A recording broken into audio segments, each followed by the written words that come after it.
Hello welcome दोस्तों, स्वागत करता हूँ फिर से आप सबको अपने इस चैनल में। तो गाइस, जिस वीडियो के अंदर हम डिटेल्स में डिस्कस करेंगे बिटकॉइन के बारे में, साथ ही में हम यहाँ पर डिटेल्स में बात करेंगे कुछ ऐसे ऑल्ट कॉइन्स के बारे में, और यहाँ पर डिटेल्स में डिस्कस करेंगे इस टाइम पे जैसे कि कॉइनबेस एंड बाकी यहाँ पर जो भी अपडेट्स है, न्यूज़ेस है, उसके ऊपर पूरा डिटेल्स में इस वीडियो के अंदर डिस्कस करने की कोशिश करेंगे एंड जानेंगे कि नेक्स्ट हमें मार्केट के अंदर क्या मूवमेंट है देखने को मिलेगा। बाकी यहाँ पर ट्विटर के अंदर अगर आपने अभी तक हमें फॉलो नहीं किया है तो फिर जाके आप हमें फॉलो जरूर से कर सकते हो। लिंक आपको डिस्क्रिप्शन में मिल जाएगा, वहाँ से जाके आप जरूर से फॉलो भी कर लेना, ठीक है। तो सबसे पहले तो यहाँ पर हम बात करेंगे ऑल्ट्स के बारे में एंड मार्केट को देखेंगे कि एग्जैक्टली बीटीसी एंड बाकी ऑल्ट्स के प्राइस के अंदर क्या मूवमेंट हमें देखने को मिल सकता है।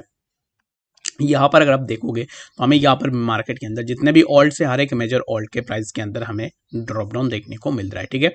तो जितने भी ऑल्ट्स को अगर आप देख लो, यहाँ पर हर एक ऑल्ट के प्राइस के अंदर सिमिलर काइंड ऑफ मूवमेंट हमें देखने को मिल रहा है। सबसे पहले तो मैं यहाँ पर अगर बीटीसी को आपको दिखाऊं ना, तो बीटीसी के अंदर भी सिमिलर काइंड ऑफ मूवमेंट हमें देखने को मिल रहा है, ठीक है। तो बीटीसी अभी इस टाइम पे चल रहा है 28,492 के आसपास बीटीसी हमें देखने को मिल रहा है। तो बीटीसी के लिए यहाँ पर अभी इस टाइम पे BTC just below the major resistance zone जो कि है 28,532 के आसपास, ठीक है। यहाँ से रेजिस्टेंस लिया बीटीसी ने ऑलरेडी, तो रेजिस्टेंस लेने के बाद अब इस टाइम पे प्राइस नीचे की तरफ ड्रैग डाउन हो रहा है। तो हमें यहाँ से हम यहाँ से एक्सपेक्ट कर सकते हैं कि हमें यहाँ से प्राइस के अंदर कुछ इस तरीके का मूवमेंट देखने को मिले, ठीक है। तो अब इस टाइम पे हमें हो सकता है कि प्राइस 28,855 के आसपास देखने को मिले। लेटर ऑन हमें प्राइस के अंदर थोड़ा और भी मूवमेंट देखने को मिल सकता है। अब इस टाइम पे राइट नाउ अगर आप यहाँ पर एंट्री लेने का सोच रहे हो ना, तो बीटीसी में या फिर किसी भी ऑल्ट के अंदर, स्पेशली मैं बता रहा हूँ बीटीसी के अंदर जो भी लॉन्ग शॉट करते हैं, तो उनके लिए बेस्ट यही होगा कि अगर प्राइस इसी जोन का ब्रेकआउट लेता है 28,541, इसी जोन के अबव अगर हमें प्राइस देखने को मिलता है तो फिर आप अपना लॉन्ग पोजीशन ओपन कर सकते हो। बट यहाँ पर अगर आप लॉन्ग ओपन करोगे तो फिर यहाँ पर रिस्क जो है, रिस्क आपका यहाँ पर होगा, यही जोन के नीचे ही आपको अपना स्टॉप लॉस लगा देनी है, ठीक है। जस्ट बिलो दिस जोन आपको अपना स्टॉप लॉस लगा देनी है। एंड रिवार्ड की अगर आप बात करोगे तो सबसे पहले तो आप यहाँ तक जाओगे 28,889 एंड लेटर ना आप जो है यहाँ पर इसी जोन के आसपास भी प्राइस को देख सकते हो, जो कि होगा 29,160 196 के आसपास, ठीक है। तो यहाँ पर बीटीसी के लिए शॉर्ट एंड सिंपल हुए मैं आपको यही बता देता हूँ, जैसे कि आज के दिन में FOMC मीटिंग आने वाला है। तो FOMC में यहाँ पर क्या होगा कि इंटरेस्ट रेट इंक्रीज होगा, और इंटरेस्ट रेट की जब भी बात आती है तब हमें मार्केट के अंदर एक अच्छा सा वॉलेटिलिटी देखने को मिलता है। तो अब इस टाइम पे जितने भी एनालिस्ट है सबका यही कहना है कि इंटरेस्ट रेट जो है 25 BPS आ सकता है, ठीक है। तो 25 BPS आने की चांसेस क्यों ज़्यादा है? रीजन बिंग यहाँ पर बैंक्स बहुत ज़्यादा कलेप्स हुए हैं। तो बैंक्स जो है यहाँ पर कलेप्स होने का मतलब यही है कि इस टाइम पे यहाँ पर जो है FOMC भी देखेगी कि एग्जैक्टली अभी इस टाइम पे इतने बैंक्स कोलैप्स भी हुए हैं, तो यहाँ पर लोगों का जो इंटरेस्ट है वो बैंक्स में कम होता जा रहा है। तो इसके कारण वो क्या करेंगे, हो सकता है कि वो इंटरेस्ट रेट को ज़्यादा इंक्रीज ना करे और इंटरेस्ट रेट को जो है 25 BPS के आसपास जो है रहने दे, ठीक है। बाकी यहाँ पर इससे ज़्यादा अगर आता है, लेट सपोज कि इंटरेस्ट रेट जो है 25 BPS से अबव हो गया, तो अबव 25 BPS दैट मीन्स कि मार्केट के अंदर हमें बहुत ज़्यादा क्रैश देखने को मिलेगा, जो कि हो सकता है कि हमें BTC 27,000 26,000 के आसपास भी देखने को मिले, ठीक है। If the interest rate comes out above 25 BPS, अगर 25 BPS या फिर 25 BPS से नीचे आता है तो फिर हमें जो है मार्केट के अंदर कुछ भी यहाँ पर जो है ड्रॉप डाउन देखने को नहीं मिलेगा, और मार्केट जो है एक्सपेक्टेड यही है कि ऊपर की तरफ ही जाएगा। तो इसके लिए मैं अभी इस टाइम पे जो भी यहाँ पर प्रेडिक्ट करूंगा, ये प्रेडिक्शन जो है यहाँ पर पूरा डिफरेंट भी हो सकता है। रीजन बिंग क्योंकि मार्केट जो है यहाँ पर पूरा डिपेंड करेगा FOMC मीटिंग के ऊपर, और यहाँ पर मैनिपुलेशन भी बहुत ज़्यादा हमें देखने को मिलेगा, जिसके कारण मैं आपको यहाँ पर रिकमेंड एंड रिक्वेस्ट यही करूंगा कि इस टाइम पे अगर आप अपना ट्रेड को अवॉइड कर सकते हो तो फिर जरूर से आप अवॉइड भी कर सकते हो, ठीक है। कोई ज़रूरी नहीं है कि आप जो है यहाँ पर डेली बेसिस में ट्रेड लेते रहो, बाकी यहाँ पर आप अवॉइड भी करोगे तो उसमें कोई भी दिक्कत नहीं होगा, ठीक है। बाकी अगर आपका रिस्क मैनेज सही नहीं है, अगर आप रिस्क को पूरा मैनेज करके ट्रेड नहीं करते हो, तो फिर आपके लिए बेटर होगा कि आप साइड लाइन में रहकर ही मार्केट को वेट एंड वॉच करें, ठीक है।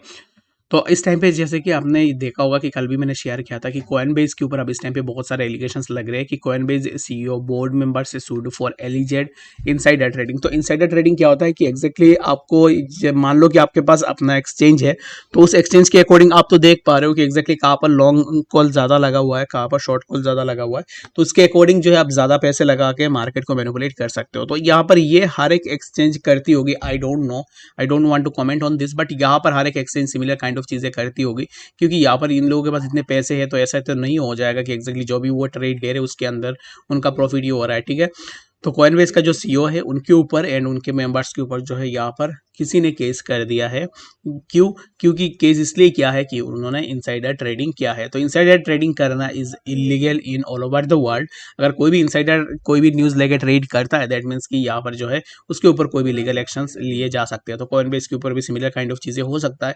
And the most important thing is that कि हमने यहाँ पर कुछ दिन पहले से ही देखा है कि कॉइनबेस को लेकर भी बहुत सारे फाट्स हमें मार्केट के अंदर देखने को मिल रहे हैं, सिमिलर लाइक बाइनेंस। तो हो सकता है कि आगे आने वाले टाइम में इन यहाँ पर जैसे कॉइनबेस का जो सीईओ है उनको अगर अरेस्ट किया जाए या फिर उनके ऊपर कुछ भी यहाँ पर ऑर्डर निकल के आ जाए, तो दैट मीन्स कि मार्केट के अंदर हमें एक अच्छा खासा वोलेटिलिटी देखने को मिल सकता है, जो कि हमें मार्केट के अंदर एक ड्रॉप डाउन भी देखने को मिलेगा। आई होप कि आपको यहाँ पर इस न्यूज़ के बारे में समझ में आ गया होगा। और बाकी एफओएमसी के लिए बस मैं यही आपको रिक्वेस्ट एंड रेकमेंड करूंगा कि वेट करो एंड देखो कि एग्जैक्टली यहाँ पर कितना इंटरेस्ट रेट इंक्रीज होती है। जो भी इंटरेस्ट रेट इंक्रीज होगा उस इंटरेस्ट रेट के इंक्रीमेंट के ऊपर बेस करके ही हमें मार्केट के अंदर मूवमेंट देखने को मिलेगा। तो इसके लिए मैं रिक्वेस्ट एंड रिकमेंड फिर से अगेन मैं यही बोलूंगा कि रिस्क आपको जो है मैनेज जरूर से कर लेनी है, ठीक है। तो चलिए फिर हम बात करते हैं सबसे पहले इथेरियम के बारे में कि एग्जैक्ट इथेरियम में हमें क्या मूवमेंट देखने को मिलेगा।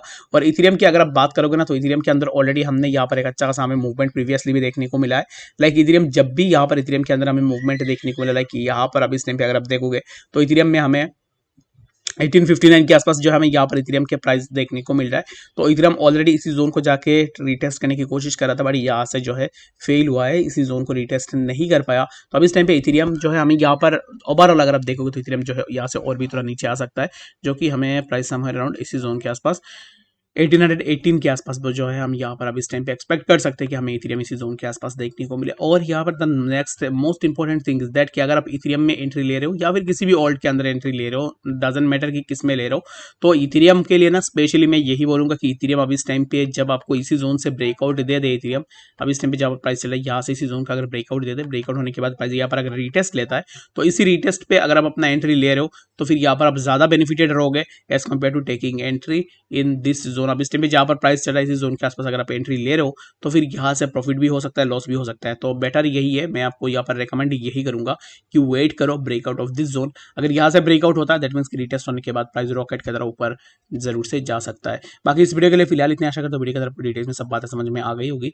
बाकी यहाँ पर मैं ज्यादा डेप्थ में नहीं जा रहा हूँ, रीजन बिंग ऑलरेडी मार्केट जो है यहाँ पर एफओएमसी के दिन ही है, तो इसमें मार्केट के अंदर मैनिपुलेशन बहुत ज्यादा होगा, जो भी आप टीए करोगे उसके अपोजिट भी हो सकता है। तो इसके लिए जस्ट यहाँ पर अगेन आई एम सेइंग कि स्टे सेफ, ट्रेड सेफ, ठीक है। मिलते हैं नेक्स्ट ऐसे अपडेट्स के साथ, तब तक के लिए गुड बाय।